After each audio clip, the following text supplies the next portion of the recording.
네, 30쪽, 이제, 잠깐 보도록 하겠습니다. 네.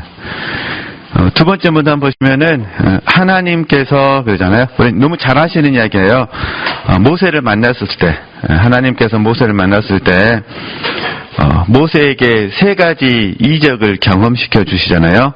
하나님 편에서는 능력이고, 우리 사람 편에서는 이적이라 이렇게 부르잖아요. 세 가지 이적. 그래서, 먼저 경험시켜 주셨던 게 지팡이가 뱀이 되고, 또 뱀이 다시 어떤 거죠? 지팡이가 되는 경험. 두 번째는 손에 문둥병이 발했다가 없어지는 경험. 세 번째는 물이 피로 변한 경험이잖아요. 그래서 저희들이 이 부분을 묵상하면서 영적으로 그렇게 적용을 해본다 그런 부분입니다. 이 부분은 전통적인 해석 방법이거든요. 그래서 이제 책에다 써놨지만은, 모세가 지팡이를 던졌더니 뱀이 되었고, 뱀의 꼬리를 잡으니까 다시 지팡이로 돌아왔다. 이는 사역자는 믿음으로 뱀을 이길 수 있다는 의미거든요. 이게 주님 밖에서는 우리가 사단과 싸워 이길 수 없지만, 주 안에서는 하나님을 믿음으로 말미암아 사단과 싸워 이길 수 있다. 그러니까 사역자는 믿음으로 영적 전쟁에서 승리해야 된다. 이걸 예표하는 부분이고, 또 손을 품 안에 넣었더니 문둥병이 생겼잖아요. 그래서 이거는 우리 자신의 육신, 자아의 부패성을 상징한다는 거죠. 네. 주 밖에 있는 나는 항상 문둥병처럼 부패해 있다는 것입니다. 근데 주님이 내 안에서 구주가 되심으로 내 죄를 용서해 주셨기 때문에 나는 의인이 되어서 자아의 부패성을 이길 수 있다. 그죠? 그래서 영으로서 몸의 행실을 다스릴 수 있는 것이다. 그래서 로마서 8장 1절에서 4절 말씀, 또 12절에서 13절 말씀, 그리고 그 결과 어떻게 되느냐? 성령의 인도함을 받는 참된 자녀가 될 수 있다. 이게 로마서 8장 14절 말씀이잖아요. 마지막으로 물은 세상을 의미한다. 그죠? 그래서 요한복음 4장에서는 세상이 주는 물이라는 표현도 나오고, 그래서 물이 피로 변한 체험을 통해서 사역자는 세상을 이길 수 있다는 거예요. 왜냐면은 물이 피로 보이거든요. 우리는 그걸 해롭다고 그러고 배설물이라고 그러잖아요. 사도 바울의 표현을 빌려서. 그래서 우리가 세상을 이길 수 있다 그런 의미입니다. 그래서 우리에게 시험이나 유혹 그 자체는 죄가 아닙니다. 이건 잘 이해해 주셔야 됩니다. 시험이 오거나 유혹이 왔다면 그 자체는 죄가 아니라는 거. 문제는 그것을 내가 받아들이냐 받아들이지 않느냐. 그러니까 예수님도 마귀의 시험과 유혹을 받았지만 그것을 철저하게 못한 거죠. 거절하셨다는 거예요. 이제 받아들이면 시험거리가 되지만 받아들이지 않으면 아무것도 아닌 게 되는 거죠. 그래서 이걸 이제 좀 더 우리가 설명하면은 관조라고 우리가 또 이미 배우셨으니까 관조라고 배울 수도 있고, 또는 저희들이 초월이라고 같은 의미입니다. 초월이라고 배울 수도 있는데, 이렇게 이해하시면 됩니다. 있는 것은 어쩔 수 없어요. 그죠? 있는 것은, 이건 이제 있다는 것은 우리가 혼의 지능입니다. 있는 것을, 네, 있는 것을 따라서 사는 것, 우리가 또, 좇는 것, 예를 들어서, 좇는 것, 사는 것, 이것은 혼의 생명입니다. 예, 이걸 구분하시면 되시는 거예요. 네. 그러니까, 유혹도, 또 종류 있잖아요. 유혹, 시험. 그러니까, 유혹과 시험이 있는 것은 어쩔 수가 없어요. 이건 죄가 아니에요. 그러잖아요. 그러니까 사단이 예수님에게 와서 3번 시험을 하셨어요. 시험을 했어요. 시험을 했는데 그건 예수님께는 죄가 되지 않는 거죠. 그러잖아요. 그러니까 마귀가 뱀으로 숨어서 가장을 해가지고 아담과 하와에게 찾아와서 유혹을 했어요. 시험을 했어요. 그 자체는 죄가 아니라는 거예요. 근데 문제는 아담과 하와가 선악과를 따 먹었다는데 문제가 있어요. 따 먹으면 뭐가 되는 거죠? 죄가 돼요. 그래서 이거를 시험 거리라고 부르는 거예요. 시험거리. 저희들이 삶을 살다 보면 부득불 우리 늘 배우시는 부분이잖아요. 이미 암송하고 계시니까 육체 가운데 사는 거잖아요. 그죠? 육체 가운데 사는 거고 세상 안에 사는 거죠. 우리는 육체 가운데 사는 거고 세상 안에 사는 거잖아요. 그렇기 때문에 이 육체 가운데 사는 것과 세상 안에, 세상 속에 사는 것은 죄가 아니라는 거예요.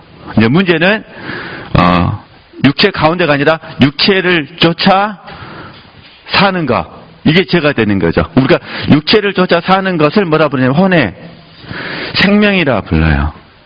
이제 쫓아 살면 뭐가죠? 우리에게 시험 거리가 되는 거죠. 이렇게 이해하셨으면 좋겠다. 이제 그 부분을 설명하는 겁니다. 네. 그러면 그래서 다시 읽겠습니다. 그러니까 우리에게 시험이나 유혹 그 자체는 죄가 아닙니다. 예수님도 마귀의 시험과 유혹을 받았지만 그것을 철저하게 말한 거죠. 거절하셨습니다. 받아들이면 시험거리가 되지만 받아들이지 않으면 뭐란 거죠? 아무것도 아닙니다. 마귀는 항상 우리 주위에 있습니다. 자아의 부패성은 항상 품고 살 수밖에 없습니다. 우리는 세상을 떠나서 살 수 없습니다. 우리는 세상에 속하지는 않지만 속한다는 건 세상을 사랑한다는 의미거든요. 그러나 세상에서 살고 있습니다. 그래서 항상 시험과 유혹을 받고 살 수밖에 없습니다. 시험과 유혹이 있는 그 자체를 죄라고 말하지 않지만 그것을 받아들이거나 이대죠. 받아들이거나 뭐 할 때는요. 사랑할 때는 그죠. 죄라고 하는 것입니다. 우리는 이것을 이김으로 적용합니다. 그래서 세상, 자아 그다음에 사단 사랑하면 지는 것이고 그래서 그것들을 사랑하지 않고 다스리면 뭐라는 거죠? 이기는 것입니다. 우리는 이김을 통해 잔느 기용이 말하는 영적 성장을 이해할 수 있습니다. 그래서 우리는 세상을 이기고 자아를 이기고 그다음에요. 사단을 이기고 이해되시겠죠? 그러니까 이 부분을 이제 날마다 하는 거예요. 자, 그러면 이제 너무 당연한 질문을 좀 하게 되면 너무 당연한 질문을 하게 되면은 이런 부분입니다. 왜 우리는 이겨야 될까요? 아주 당연한 질문이에요. 왜 우리는 이겨야 될까요? 이 답은 다 알고 계셔요. 왜 이겨야 되느냐? 왜 이겨야 되느냐? 그 다음에 이제 어떻게 이길 것이냐? 이렇게 나가는 거잖아요.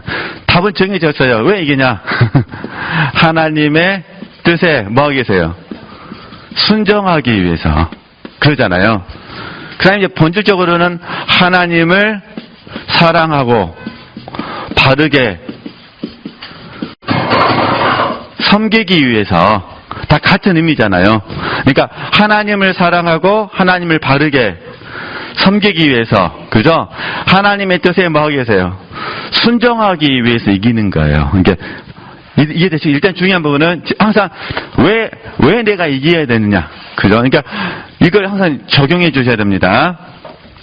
또 우리 지금 성장을 추구하고 있으니까 동일한 질문이에요. 내가 왜 성장하려고 하느냐? 하나님의 뜻에 순종하기 위해서. 하나님을 사랑하고 하나님을 바르게 섬기기 위해서 하는 거죠. 그죠? 섬기기 위해서.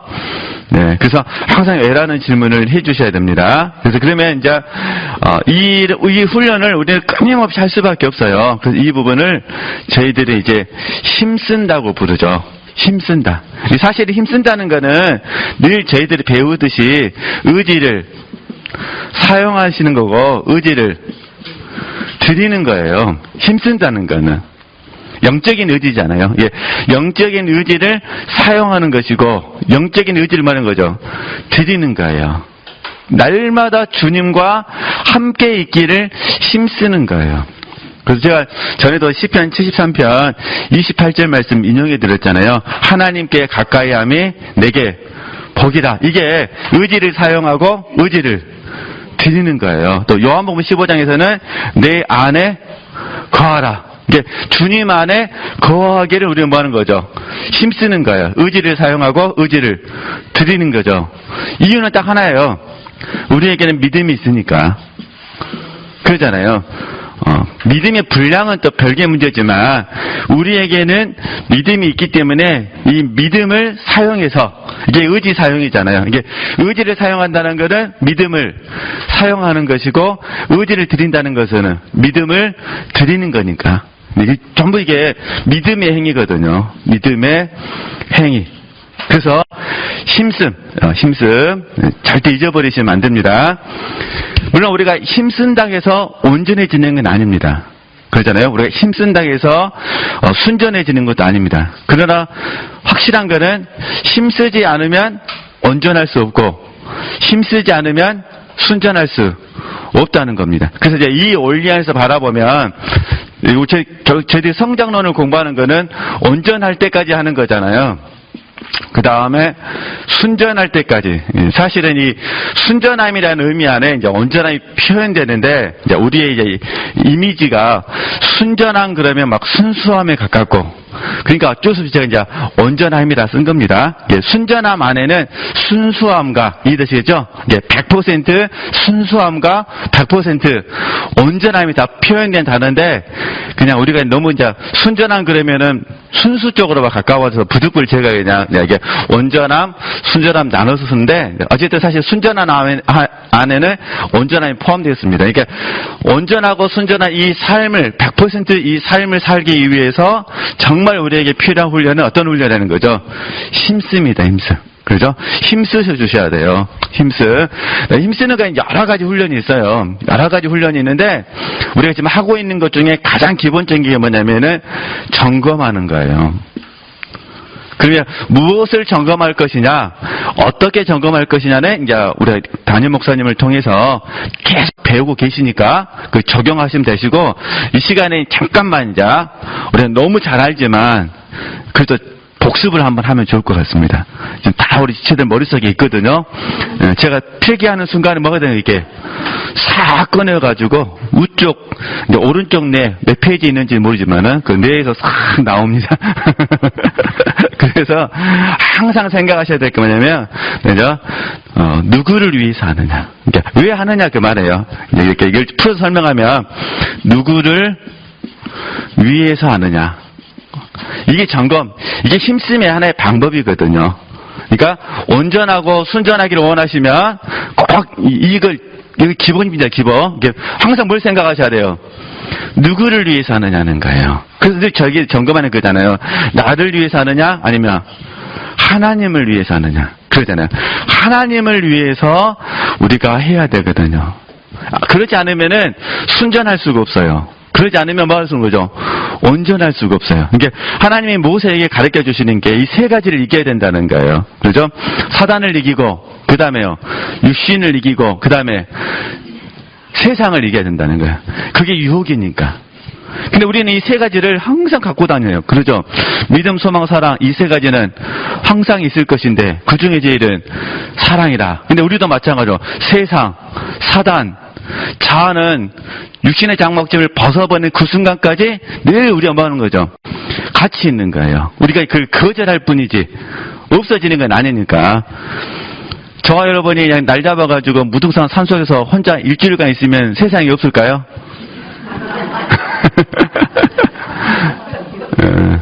몸 밖에서는 없을 수는 있는데 어디든 있어요. 마음속에 있어요. 그러잖아요. 이스라엘 백성들이 광야에서 만나를 먹으면서 고기가 먹고 싶잖아요. 근데 광야는 고기가 없어요. 근데 애굽에서는 고기가 있었잖아요. 그러니까 누가 생각나는 거예요? 애굽이 생각나는 거예요. 그러니까 우리 지체들께서 지금 삶을 사시면서 불편한 것이 있으면 그 불편함을 없애주었던, 지금은 없애줄 사람이 없으니까, 그러니까 엉뚱한 생각하는 거죠.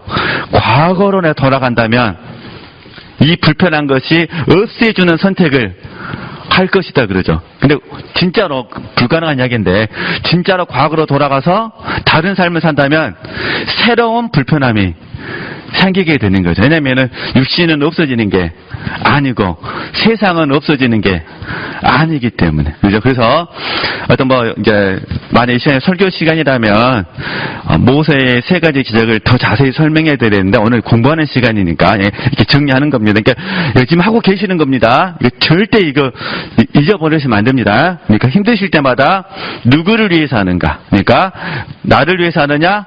하나님을 위해서 하느냐? 근데 우리는 반드시 누구를 위해서 해요? 하나님을 위해서. 그 다음에 여기 자연스럽게 이제 자연스럽게 들어가는 게 이제 무엇을 위해서 하느냐? 무엇을 위해서 하느냐? 이렇게 되는 거예요. 그래서 우리는 이 무엇이란 단어에 하나님의 나라를 집어넣어요. 하나님의 의를 집어넣어요. 그러니까 하나님의 나라를 위해서 하나님의 의를 위해서 하는 거예요. 그죠? 그럼 봐보세요. 하나님의 나라와 하나님의 의를 위해서, 그러니까 하나님을 위해서 하고 하나님의 나라와 하나님의 의를 위해서 한다면 이해되시겠죠? 한다면 우리는 무엇에 대해 힘쓸까요? 그러면 하나님의 선하시고 기뻐하시고 온전하신 뜻을 분별하라 하셨잖아요. 이 분별하기 위해서 뭐 할까요? 힘쓰게 돼 있어요.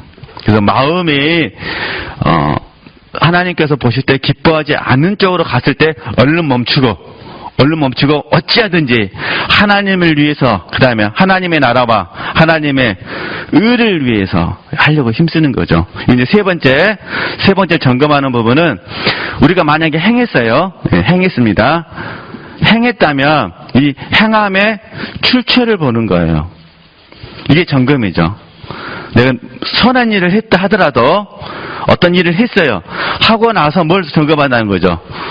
출처. 이게 쉽게 말해서 주님으로 했는가? 이해되시겠죠? 나로 했는가? 이거 보는 거예요. 이게 지금 계속해서 배우시고 하고 계시는 거예요. 그죠? 주님으로 했는가? 아니면 나로 했는가? 또 여기 주님으로 할 때는 주님께서 주신 영적인 자원으로 했는가? 아니면 나에게서 나오는 육체 신뢰로부터 했는가? 이렇게 점검하는 거죠. 그러니까 또 여기에 굳이 더 하나 붙인다면 성령께 감각되어져서 했는가? 아니면 무심코 했는가? 여기까지 계속해서 적용하는 방법은 있습니다.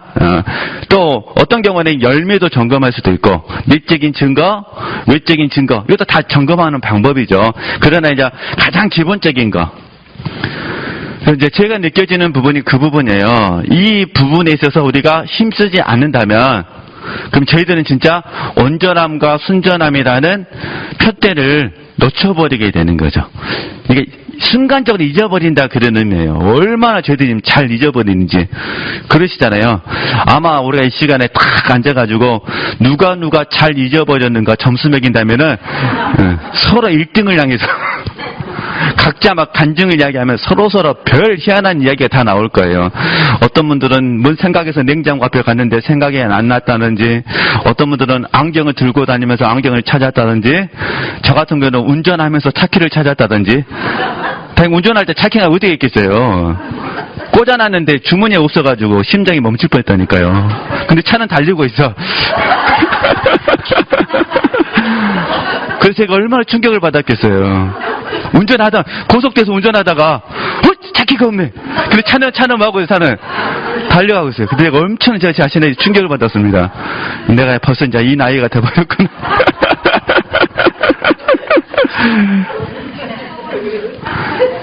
사실 저희들이 약속 안 지킨 것 때문에도 힘들지만요, 약속을 너무 더블로 지킬 때가 있어요. 잊어버려.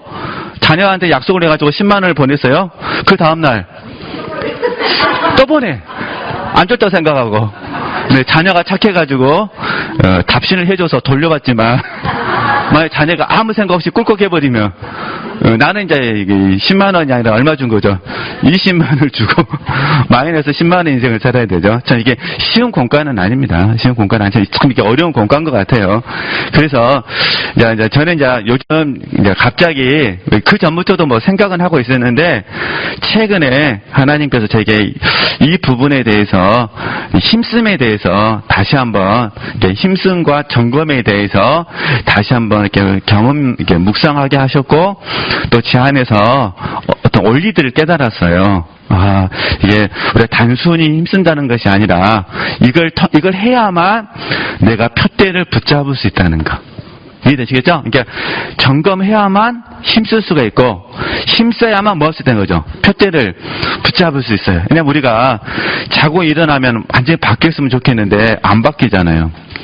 자고 일어나도 안 바뀌고 그 다음날도 잘 안 바뀌고 그리고 늘 여러 번 들으신 이야기고 경험하신 부분이지만 정말 리적 성장은 정말 어려운 것 같아요. 태가 안 나요. 태가 안 나. 좀 타가 났으면 좋겠어요. 우리가 너무 좋아하는 말씀이 빛과 소금이잖아요. 빛과 소금의 역할. 이 태가 나가지고 딱 우리를 보는 순간에 수넴 여인이 우리를 엘리사를 알아봤듯이 딱 저 여러분을 보는 순간에 저분은 정말 영적인 권위가 있구나. 딱 이렇게 돼야 되는데 딱 남들이 보면은 당 멀었구만. 언제나 그날은 올라나 어쨌든 그래서 이런 부분들 쉬운 공과가 아닌데 그래서 한번 하나님께서도 제게 그런 깨달음을 주지 않으셨을까 그러잖아요. 힘써라 점검하라 그렇게 깨달음이 와서 그래서 어찌됐든 중요하면은 순전함과 온전함 이르기 위해서는 우리가 힘쓰셔야 돼요. 힘쓰셔야만 가능한데 힘쓰면 하나의 방법이 뭐냐? 점검하는 거다. 그건 말씀드리고 싶었고요. 근데 31쪽에 가서요. 네, 세 번째. 첫 번째는 그거였잖아요. 첫 번째는 영혼이 거듭나서 하나님을 사랑하게 된다. 두 번째는 하나님을 사랑하면 사랑할수록 하나님 사랑이 부족하고 자아의 부패성이 보인다. 그게 두 번째였잖아요. 세 번째, 결과적으로 세 번째 이제 연합으로 들어간 거거든요. 그러다가 자아는 결국 십자가 안에서 부인, 즉 소멸되어 보이시죠? 이게 여단강 체험이에요. 여단강 체험. 십자가 안에서 부인, 즉 소멸되어 이제는 하나님만을 말한 거죠. 바라보는 존재가 된다. 그러니까 우리가 아는 말로 바꾸면은 나는 할 수 없습니다. 그러나 하나님은 하실 수 있습니다. 이게 되는 거예요. 십자가 안에서 부인, 즉 소멸. 이게 여기서 소멸은 다시 혼의 기능이 없어지는 게 아닙니다. 혼의 생명이 소멸됐다. 이해되시죠? 그래서 잠깐 정리해 드릴까요? 그러면은 혼의 생명, 그러면은 이 부분이 소멸됐다는 건 어떤 의미냐면, 첫 번째, 이미 다 경험하셨던 거예요. 첫 번째 뭐냐면, 육체 신뢰. 육체 신뢰가 무너지게 되는 거예요. 그러니까 나는 할 수 없다가 되는 거죠. 그죠? 육체 신뢰가 무너지게 되는 거예요. 두 번째는 뭐냐? 생명은 주인 노릇을 말하거든요. 그러니까 주인 노릇을 안 하게 되는 거예요. 주인 노릇을 안 하게 된다. 그러면 하나님만 바라본다는 건 이제 반대로 이야기하면 어떻게 되겠냐? 하나님만 바라본다는 거는 하나님만 신뢰하게 되는 거예요. 의뢰하게 되는 거예요. 그죠? 늘 제대로 의지하게 되는 거죠. 이런 특징들이 나타나게 되고, 그러면 이제 주인 노릇 안 하니까 어떻게 될까요? 이제는 청지기가 되겠죠. 우리가 강하게 말할 때는 종이 되는 거잖아요. 종. 물론 이때까지만 하더라도 누가복음 17장 10절에서 말하는 무익한 종은 아니에요. 지금은 경험 속에서 봤을 때 종의 자리로 전환이 되는 거예요. 그 이후에 자아상실이 되어야 무익한 종이 되죠. 그러나 그래도 감사하게 우리가 종의 자리로 인식이 되니까 이게 이제 소멸이라는 의미예요. 소멸. 이렇게. 근데 이게 없어지는 게 아니라고 배우셨잖아요. 그죠? 있는데 우리는 그것을 뭐 한다는 거죠? 십자가에서 내려놓고 거절하는 거죠. 그래서 우리 자기 부인, 자아 부정, 자아 상실 그렇게 배우셨잖아요. 그래서 육체에 신뢰하지 않고 주인 노릇하지 않고 이 자리를 저희들이 자기 부인이라 배웠죠. 그죠? 그 다음에 하나 이제 더 깊어지는 게 우리가 늘 배웠듯이 이제 자아, 부정이 있죠. 자아, 부정은 소유까지 말하면 소유까지 내려놓는 거죠. 자아, 부정은 소유까지, 이때 소유 내려놓는 부분을 상간치 않기라고 저희들이 약속을 하고 지금 훈련을 하고 있죠. 근데 늘 배우듯이 이 자기 부인, 자아와 소욕은 현재성이라는 거. 그 다음날 되면 또 뭐 하나요? 또 나타난다는 거. 현재성이니까. 그걸 또 뭐 하는 거죠? 십자가에 또 내려놓는 거죠. 자아와 소욕. 이게 날마다, 이 자아, 소욕은 날마다 생기는 거예요. 왜냐하면 환경 자체가 다르기 때문에. 그러니까 우리 몸은 환경의 영향을 받아서, 그러니까 환경이 어떠하느냐에 따라서 우리 자아와 소욕이 생기는 거예요. 그래서 수도사들이, 우린 뭐 수도사 본받지는 않지만, 그래서 수도사들이 이 몸을 다스리기 위해서 환경을 똑같이 만든 거예요. 이해되시겠죠? 그러니까 그 환경에 몸을 길들이는 거예요. 그러니까 예를 들어서 새벽 2시에 일어난다 하면 2시에 일어나서 저녁 10시에 잔다. 아니면 저녁 8시에 잔다. 그때 당시에는 전기가 없던 시대잖아요. 우리가 지금은 전기가 있으니까 아무 때나 불 켜면 되지만 그때는 캄캄하면 뭐하는 거죠? 자는 거고 약간 밝으면 눈 뜨는 거고 이게 몸을 그렇게 만드는 거예요. 그리고 그 일주일의 삶의 시간성 안에 일정한 삶의 패턴을 만드는 거예요. 그리고 그 일주일 동안에 시편 150편을 전부 낭송하게끔 만드는 거죠. 예배를 7번 드리고 이렇게 해서 환경을 만들어가는 거거든요. 근데 이분들은 자녀도 없잖아요. 그러니까 홀몸인 상태에서 계속 그 몸을 만들어가는 거죠. 그런데 이제 지금 21세기를 사는 저희들의 입장에서는 환경이 워낙 다양해가지고 빨리 변하고 다양하고 또 자녀들도 있고 여러 가지 문제가 발생하다 보니까 우리 몸이 변덕을 잘 부리죠. 그때마다 대처를 해야 되니까. 그러니까 환경에 의해서 몸이 영향을 받고 몸이 영향받는 것을 혼에게 전달하니까 혼이 날마다 뭐겠어? 날마다 육체를 신뢰할까? 하나님만 신뢰할까? 내가 주인 될까? 아니면 종이 될까? 아이고 나도 하고 싶은 게 많은데 아니면 주님이 원하신 대로 해야 되는데 이런 훈련들을 끊임없이 하게 되는 거죠. 단지 이제 하나님의 은총을 입어서 저희들은 조금 더 빨리 실천할 뿐이죠. 근데 100번을 실천했다 하더라도 101번째는 뭐 할까요? 실패할 수 있죠. 그러니까 그 101번 실패했을 때 내 옆에 누가 있었느냐에 따라서 달라지는 거예요. 100번 성공할 때는 누가 있어도 상관없어요. 칭찬도 안 해줘, 그냥. 그러나, 한 번째 실패한 날, 실패했을 때 내 옆에 누가 있느냐에 따라서 그게 위로가 되기도 하고, 때로는 이렇게 비난과 판단이 되기도 하는 거죠. 어찌됐든, 이게 우리 연약한 부분인데, 이 원리들을 마음에 새기시고, 스스로에게 비난하거나, 판단하거나, 이미 다 배우셨으니까, 정죄하지 않으셨으면 좋겠다. 그래서 혹시, 나의 자신 어떤 모습이 보일 때마다 제가 하는 방법입니다. 히브리서 12장 2절 말씀을 늘 이렇게 생각을 합니다. 그래서 잘 아시는 말씀이잖아요. 믿음이 주여 또한 온전케 하시니 예수 그리스도를 바라보자. 이 말은 무슨 말이냐면 나를 바라보지 말라는 거예요. 그러니까 쉽게 말해서 내 감정 바라보지 말고 이 뜻이겠죠? 내 생각 바라보지 말고 내 의지를 바라보지 말라는 게 있는 건 어쩔 수가 없어요. 그죠? 있는 건 어쩔 수가 없는데 이걸 뭐 하지 말자. 바라보지 말자는 거야. 그리고 믿음이 주여 또한 온전케 하시니 예수 그리스도를 바라보자. 사실 감정과 생각과 의지를 바라보는 이 부분에 있어서 혹시나 이생의 자랑에 강하신 분들은 쪽팔려 죽으려고 하고 이생의 자랑에 강하신 분들은 육신의 정력이죠. 육신의 정력에 강하신 분들은 그 나름대로의 특징이 있어요. 안목의 정력에 강하신 분도 그 나름대로의 특징, 물론 다 있죠. 다 있는데 두드러지게 강한 분들이 있어요. 그래서 어떤 분들은 나를 너무 생각하면 숨어버려요. 아담과 하와가 본인들이 옷 벗는 모습을 발견했잖아요. 그러니까 하나님이 죄라고 하신 게 아니에요. 스스로 뭐라는 거죠. 죄라. 이게 그 전까지 죄가 아니었는데 이해되시죠? 그 전까지 죄란 말 없잖아요. 근데 스스로 생각하기에 뭐가 된 거죠?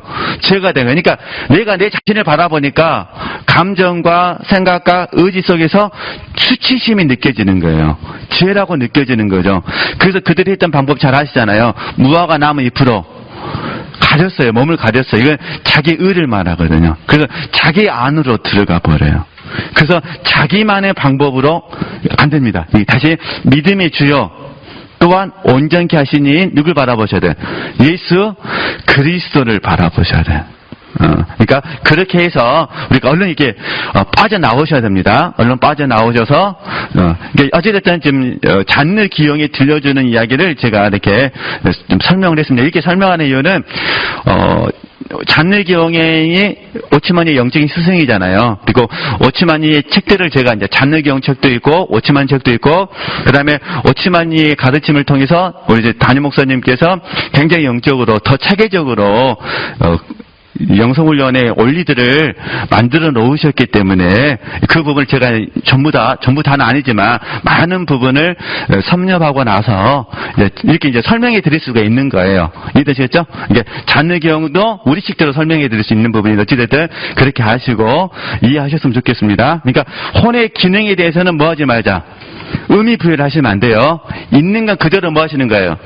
받아들이셔야 돼요. 그 대신 혼의 생명으로 가서는 안 된다. 이제 혼의 기능을 죽이려고 하시면 안 됩니다.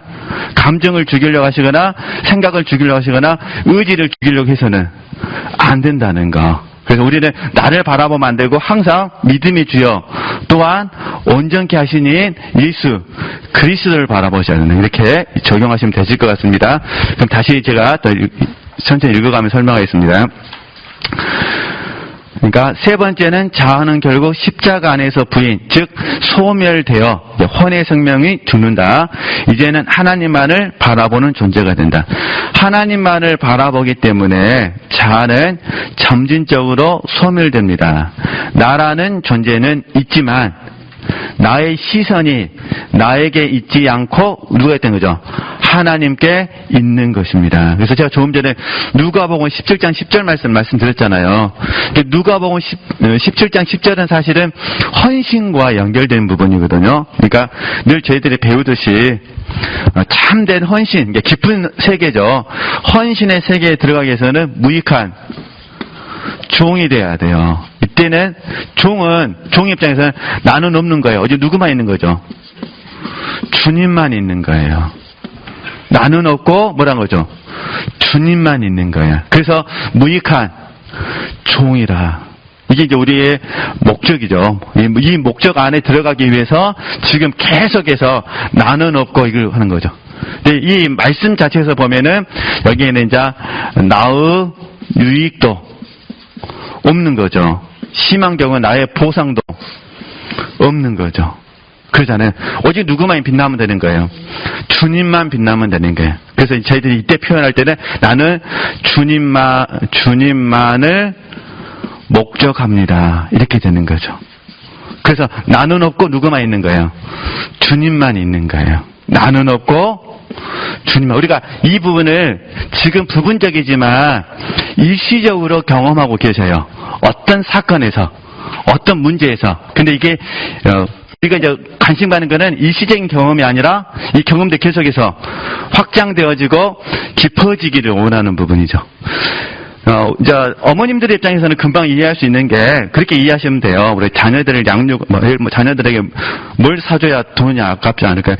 학원 보내주면 결과가 안 나오면 속상하니까, 하여튼, 보약이라 할까요? 보약? 예를 들어서, 아니면, 하여튼 쌍꺼풀 수술해줬다든가, 등등 하면 예를 들어보도록 하겠습니다. 네. 나는 돈이 없어서 수술을 안 한 것이 아니라, 나는 아까워서 수술을 안 해도, 그죠? 나는 아까워서 수술 안 해도 자녀에게 많은 돈을 줘가지고 예쁜 쌍꺼풀을 해줬어요. 그 예쁜 그 쌍꺼풀 그 눈을 바라볼 때마다 돈 생각이 날까요? 그 아름다움만 바라보게 될까요? 그러겠죠? 물론 안 이쁘게 됐을 때는 돈 생각 날 수도 있겠지만.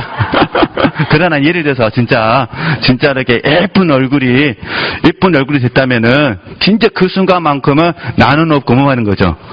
자녀의 아름다움만 빛나게 되잖아요. 그러듯이 우리가 이 자리를 이미 경험을 했습니다. 경험은 했는데 경험하니까 우리가 이 자리에 있는 거예요. 근데 하나님께서 우리에게 원하시는 것은 이 경험의 자리가 실제의 자리로 더 넓혀질 수 있으셨으면 좋겠다. 이제 그걸 말씀하는 거니까 그렇게 하시면 되실 것 같고요.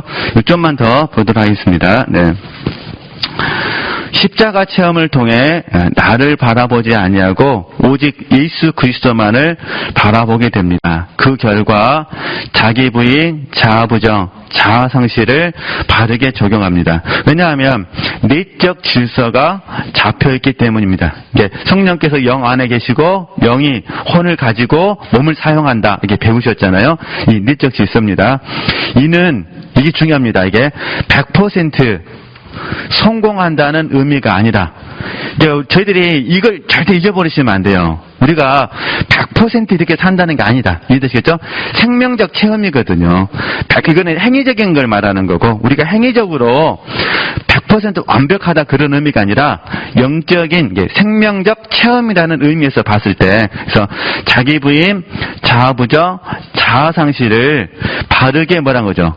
적용할 수 있다는 의미입니다. 그럼에도 불구하고 우리는 항상 실패하거나 실수할 수밖에 없는 연약한 존재입니다. 그래서 십자가 체험은 날마다, 일마다, 순간마다 해야 합니다. 멘토링을 하거나 멘토를 바라볼 때 주의해야 할 점은 멘토는 영적인 사람이지 이러시겠죠? 절대 뭐라고 하죠? 천사가 아니라는 것입니다. 그래서 멘토도 때로는 자기 부인, 자아 부정, 자아 상실에 실패할 수 있습니다. 자아가 없는 것이 아니라 자기 부인, 자아 부정, 자아 상실을 바르게 그다음에요 민첩하게 적용할 뿐입니다. 사도 바울은 이에 대해서 그런즉 선줄로 생각한 자는 넘어질까 조심하라고 말했으며 만일 누가 아무것도 되지 못하고 된 줄로 생각하면 스스로 뭐라는 거죠? 속임이라고 말했습니다.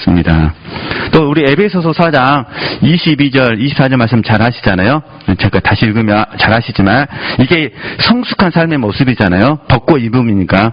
너희는 봐보세요. 유혹의 욕심. 어쩔 수가 없어요. 세상이 있으니까 유혹의 욕심을 따라 썩어져가는 구습을 쫓는 뭐라는 거죠.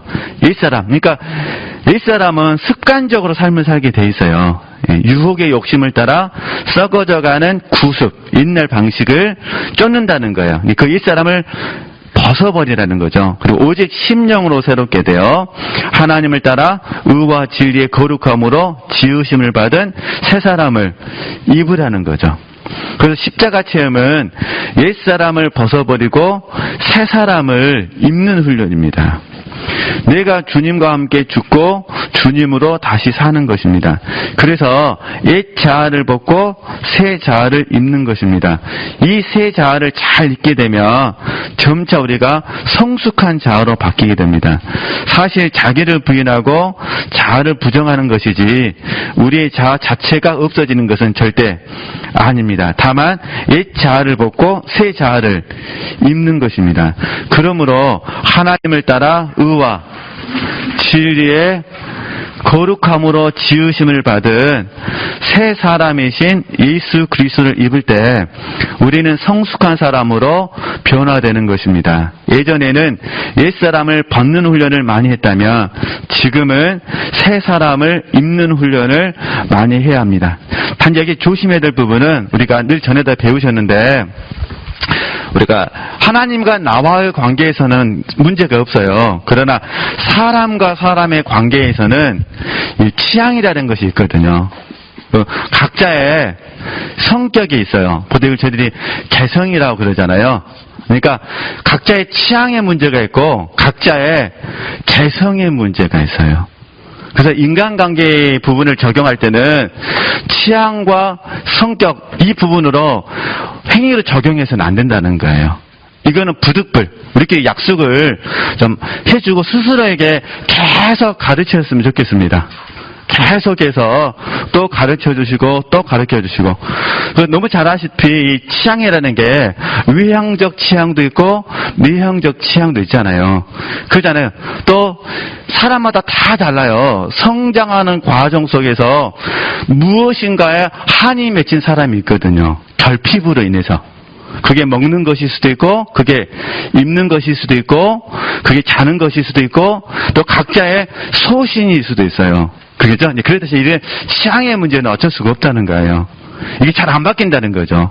그 다음에 개인적인 성격도 잘 안 바뀌어. 좀은 바뀌는데 잘 안 바뀌어요. 근데 우리는 자칫 잘못하면 이 온전함과 순전함을 취향의 충돌, 그리고 성격의 충돌, 여기에 빗대가지고 불필요한, 이제 제가 들고 싶은 거는 불필요한 뭐란 거죠? 불필요한 이 일에 우리의 영적인 에너지를 잃어버릴 수가 있다는 거예요. 그러니까 이건 절대로 하지 않으셨으면 좋겠다는 거예요. 이게 다 의미가 없습니다. 이거 불필요한 거예요. 이건 고쳐지지도 않고 고칠 수도 없고 또 고쳐야 될 이유도 없는 거잖아요. 그러죠? 나는 나답게 사는 거예요. 다른 사람이 나를 보면서 더럽다고 말하지 않는 이상 이해되시겠죠? 나는 나답게 말하는 거죠. 삶을 사는 겁니다. 좀 부유하시면 부유하게 살고 좀 부족하면 부족한 대로 살고 이렇게 가면서 그냥 사는 거예요. 동의 안 되시면 그냥 싹 잊어버리시면 됩니다. 예. 나가시면서 뭔 소리 하는 거예요. 그러지 마시고 그냥 이것도 다 일정 훈련이에요. 그죠? 어느 분 강의 듣다가 나랑 동의하지 않으면 갖다 놓고 무엇이 옳으니 창세기 뭐래 이거 필요가 없어요. 어차피 각자 나는 나답게 사는 거예요. 그죠? 저는 저답게 사는 거고 우리 지체들은 지체들답게 사는 거예요. 제 취향이 어떻게 바뀌겠어요? 물론 잠재 의식 속에 있겠죠. 어느 기회가 되어지면은 그게 개발될 수는 있겠지만 그러나 달라요. 달라. 그렇죠? 저는 참 하나님께 감사하는 건 뭐냐면 부르는 건 못하는데 참 듣는 건 좋아해요. 얼마나 감사한지. 이해되시죠? 이게 저는 잘 부르는 건 싫어해요. 막 부르면 막 땀이 나고 그러거든요. 듣는 건 참 좋아해요. 그러니까 어디를 가더라도 괜찮아요. 뭐만 하면 되냐. 그냥 듣고만 있으면 돼. 아이고 좋네. 아이고 은혜가 되네. 이렇게 불러라 가면은 힘들죠. 그런 또 하나님도 저희도 은사를 주신 것 같아요. 왜냐면 저는 워낙 못하니까 누가 해도 저는 다 은혜가 돼요. 왜냐면 나보다는 뭐하니까 잘하니까. 근데 제가 부르기도 잘하고 그러면 듣는 게 얼마나 힘들겠어요. 그러잖아요. 그러니까 이게 다 취향. 제가 들고 싶은 게 이런 것 때문에는 뭐 하지 말자 우리가 하죠. 불필요한 에너지를 소모하지 않으셨으면 좋겠습니다. 단지 이제 결론 지을게요. 그러나 이런 게 아니라 혼의 생명의 문제라면 그러잖아요. 혼의 생명의 문제라면 우리는 성장을 도와줘야 되죠. 그러니까 혼의 생명의 문제에 대해서는 저희들이 고민할 수 있는데 이 취향이라든가 성격에 대해서는 참 고민하기가 어렵다 그런 의미예요. 그렇죠? 그러니까 이런 부분들만 우리 지체들이 조심해 주시면은 내 마음속에서 인간관계의 갈등들이 많이 줄어들게 됩니다. 하여튼 여기까지. 그래서 그러면요 우리 또 다음 주에 또 자아 이야기 또 하니까요. 또 다음 주에 또 하시면 되시겠죠. 그래서 오늘은 32조 윗줄 3줄까지 이렇게 공부했습니다. 수고하셨습니다. 하나님께 영광 돌리겠습니다.